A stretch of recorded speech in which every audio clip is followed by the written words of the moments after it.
On an afternoon in November 2007, a corporate jet waited in a hangar at Salt Lake International Airport. Its 4 passengers, scientists and executives from a global pharmaceutical company, were locked in negotiations with 3 men in a nearby building.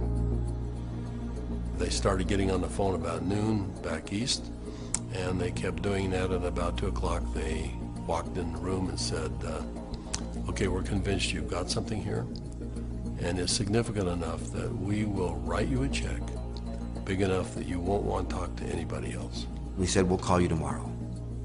And we immediately adjourned into our conference room again to discuss the offer that they'd put on the table.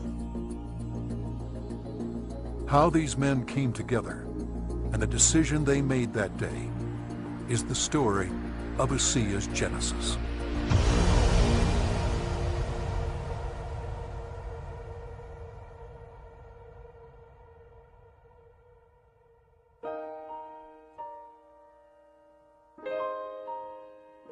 A lot of people have fathers that teach them sports. My father happened to be a great strategist, and from a very young age I recall having discussions with him about what he was doing. At the time he was running fairly large companies, and I can remember driving in the car with him and him talking to me about strategy, about what is strategy and how to think differently about a company. Vertus Norton was well qualified to teach his son. At the time, he was sales planning manager of the billion-dollar beverage division of General Foods Corporation in New York, with responsibility for iconic products like Kool-Aid, Country Time, and others. In 1985, he was recruited by Dart and Kraft and eventually became the head of Hobart Corporation US near Cincinnati, Ohio. 5 years later, he rejoined Kraft General Foods in Chicago as vice president of the Channel Group, managing a billion-dollar pilot business unit that led to the eventual integration of General Foods, Oscar Mayer, and Kraft Foods. Based on his track record, Vertus was asked to help re-engineer the company to increase efficiency in relation to an industry-wide initiative called Efficient Consumer Response. In the subsequent 3 years, Kraft's ECR, or efficiency rating, moved from 10th to 1st place. I've known Vertus for over 25 years, and it was apparent to me immediately that here was a very special man. A man that had wonderful ethics, great business strategies, enthusiasm. There was no question that this man was going to be a huge success, and he is a success. Vertus retired from Kraft at age 57 and moved to Park City, Utah. We thought he would take retirement seriously. He did not. Shortly after doing some service for our church, he was asked to run a biotech company. He had a lab in Southern California, 5 PhDs reporting to him, a series of master's or graduate students as well, all doing work for him there. And he ran that for 4 years, and we thought he was done. But Vertus Norton was not done. Through his son Tyler, Vertus was introduced to another biotech company and invited to become a member of their board. I recall coming to the house one afternoon only to find books strewn about his desk, chemistry and biology books, and I said, now what in the world are you doing now? And he proceeded to tell me that he had been invited to sit on the board of this company that had an incredible technology. And I do recall him saying, but they don't know exactly what they have. And that's an invitation to my dad. He's going to figure it out. He's a puzzler. I was intrigued until they told me it was made from salt water.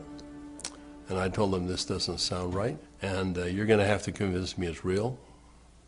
They said, well, we can do that. They said, we have a lot of research, and we'll give you some of the best research. You can look at it. And after running a lab and having my association with these people for 4 years, I knew what to look for. And I went through the science, and it was good, defensible science. Then they gave me a list of people to call, and I was calling Harvard, UCLA, University of Washington, University of Indiana, major labs across the United States, and everyone I talked to raved about the product, the way the company was intending for it to be used, And also they raved about the fact that you could drink this product and get a benefit from it. At the time, the product could only be produced in limited quantities through small devices. Highly unstable, it had to be used within minutes of production. But seeing the strength of the product, Virtus agreed to join the board of directors. As soon as I did that, they said, we're going to give you one of these devices to put in your house. We'd like you to become familiar with it. I started drinking the product that was made in this device, and my thinking cleared up. I had more energy. I felt better than I had for years, and now keep in mind I was in my 60s at that time. And I thought, holy cow, what is this?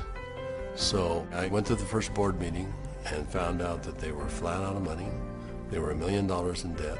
We said, let's see if we can help them find money. We tried for about 90 days, could not. Eventually the company folded, and they actually merged it with another company, an energy company. And when that happened, that company started selling off assets. Meanwhile, a family in New Hampshire was embarking on a major change.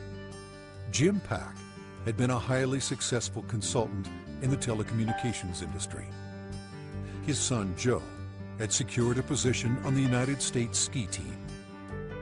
Wanting Joe to achieve his dreams, the family moved to Park City to allow Joe to train with the U.S. freestyle team for the 2002 Winter Olympics. So I'm living in a subdivision in Park City, Utah, and after a few years, another gentleman moves in a few houses up from me. This gentleman was named Virtus Norton. Now, Virtus and I became good friends, and actually we became good golfing buddies. I quickly came to realize that Virtus was something special in terms of his training, his business skills, his analytical ability, his integrity. Everything about Virtus was so much better than any executive, including governors or attorney generals, that I'd ever worked with. He was so competent. I was impressed. I made the decision on the golf course as we golfed, week after week. I said, I'm going to do something with this guy. One day we're golfing on the Park City Municipal Golf Course, and he's saying, I'm sitting on the board of this little company, and they've got a terrific product. I use the product. I've just found phenomenal results with this product, but the company's really mismanaged. He said, the product is so good that I'm going to put together an investment company and acquire this product. And he pulled a golf cart over on the fairway and reached in his back pocket and pulled out a folded check, business check, that was blank. And he said, you got a pen? And I handed him a pen, and he wrote a very big check. And he said, let's go do this together. And I said, are you crazy? You don't even know what it is. I said, Virtus, that's true, but I know everything about you. I knew you've done your due diligence. If you're to the point where you want to form an investment company to acquire this technology, I want to be part of it. Let's do it together. And that was the start in the formation of ASEA. Of anybody that I've known, my favorite person is Jim Pack. I don't think just because he's brilliant. I think it's because he has drive and he engenders trust and confidence. And so we started down the road together, and over the course of a year we discovered what the product was and why it worked. We developed what's called the mechanism of action. They discovered the product was based on redox biochemistry, a new field of science that emerged near the beginning of the 21st century. Redox signaling is a function central to all forms of life. Redox signaling molecules are created within every cell of the body and are vital to the immune system and to cellular repair and replace mechanisms. As one gets older, the body's ability to make these molecules decreases, a function of aging. The product provided a replenishing source of the exact redox signaling molecules the body creates, and in the same balance, enhancing cellular health.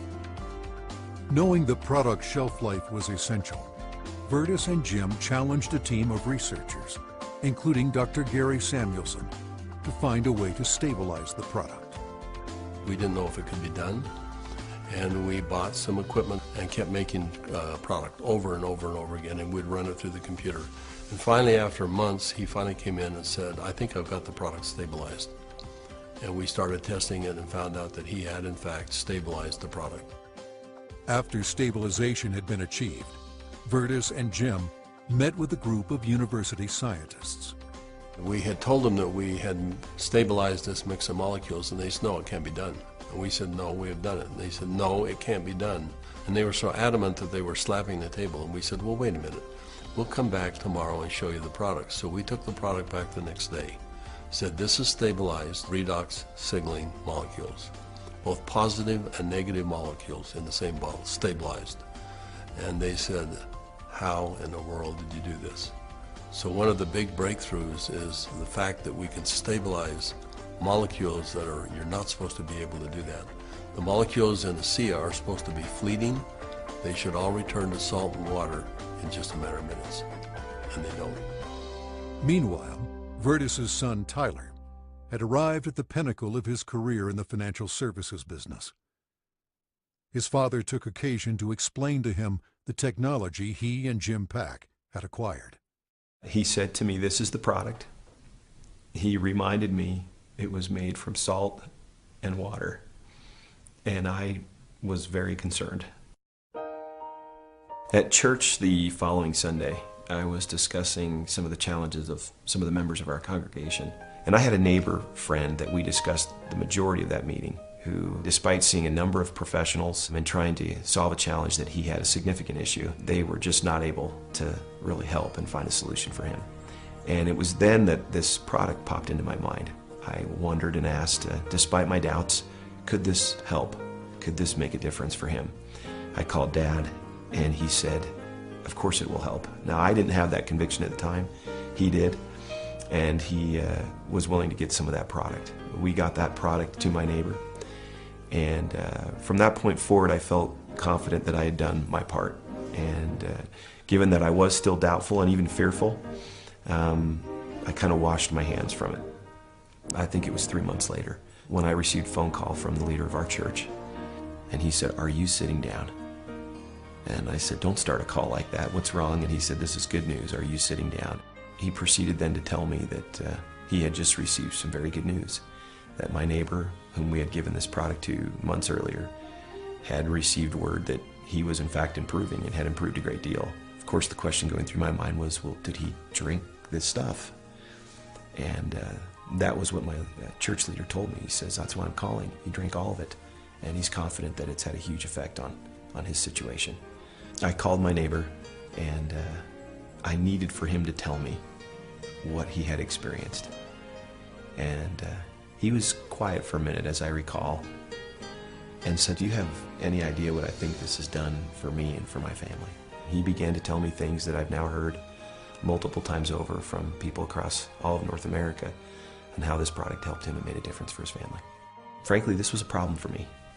This became a problem for me. It was my first indication that this could be real, this could be meaningful. By this point, Jim and my father had made a significant commitment to this product. They were moving forward.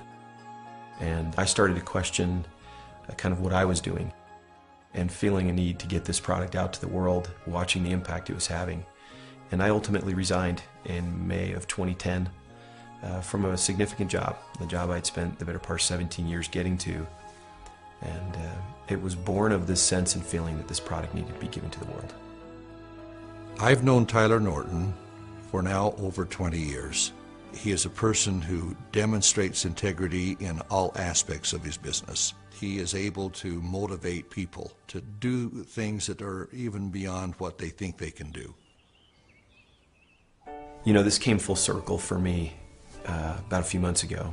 I happened to be out walking, and I looked ahead and saw a family coming towards me on the street. And as they got closer, I realized it was my neighbor that had been benefited by ASEA.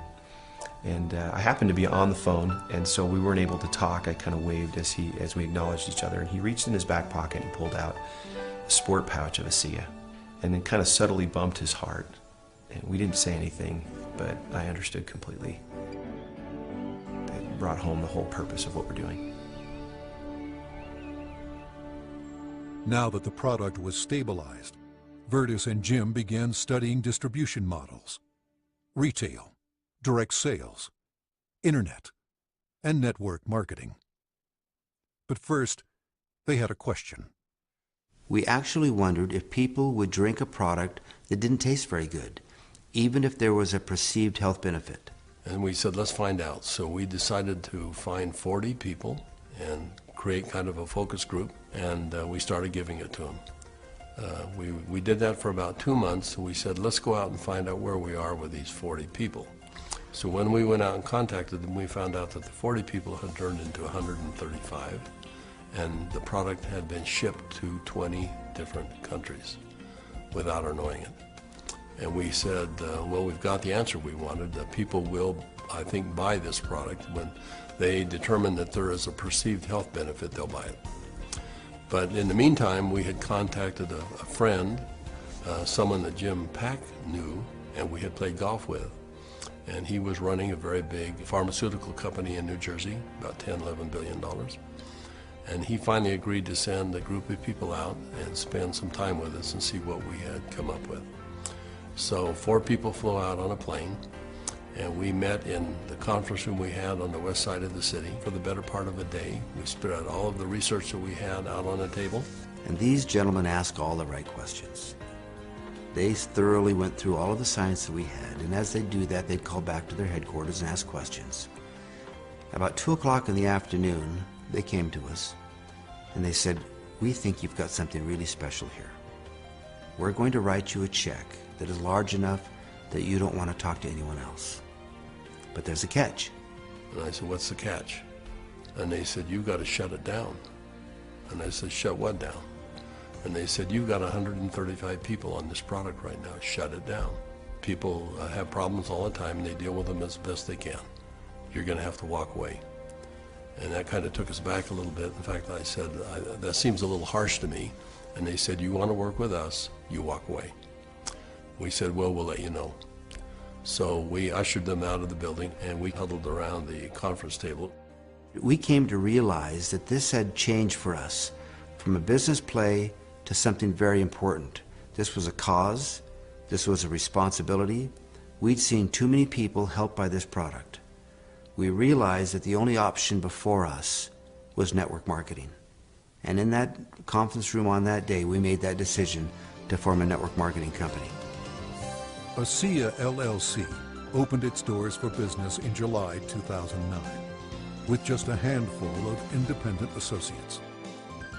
Today there are tens of thousands, and their ranks are growing exponentially every month. In 2012, the company announced its entry into Europe, the first of many international steps to come.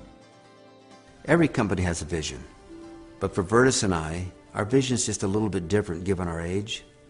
This is not about making $1 million. This is about changing 1 million lives. One of my fondest memories is of a ASEA meeting that we held in Lexington, Kentucky.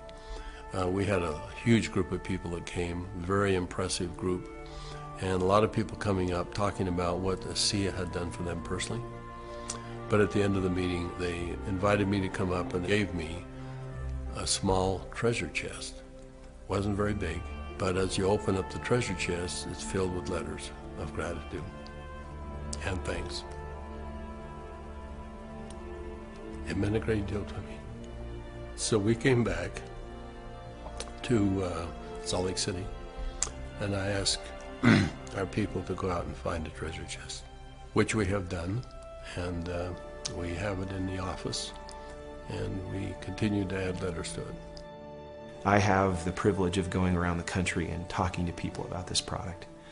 And it's not uncommon at the end of a meeting to have a group of people line up and want to tell me, and really thank me, but more thank my dad and Jim for what they've done. And as they tell their stories and I get a chance to look into their eyes and sense their sincerity and the realness of what this has done for them, more than once I've had to step out of the room and find a corner in a hotel somewhere where I could compose myself and get myself in order after hearing how sincere and thankful they are for this product. You know, we started off looking at this as a business opportunity, and as we progressed, it became more of a sense of purpose, but it's much more than that. We're creating a culture here. We're creating a family. I believe that the heart and soul of this company is represented in our associates. Our associates becoming is as important to us as them making an income. I don't believe you build checks. I believe you build people. And perhaps one of the greatest blessings of my time here at ASEA is embodied in these marvelous, enriching relationships with wonderful people.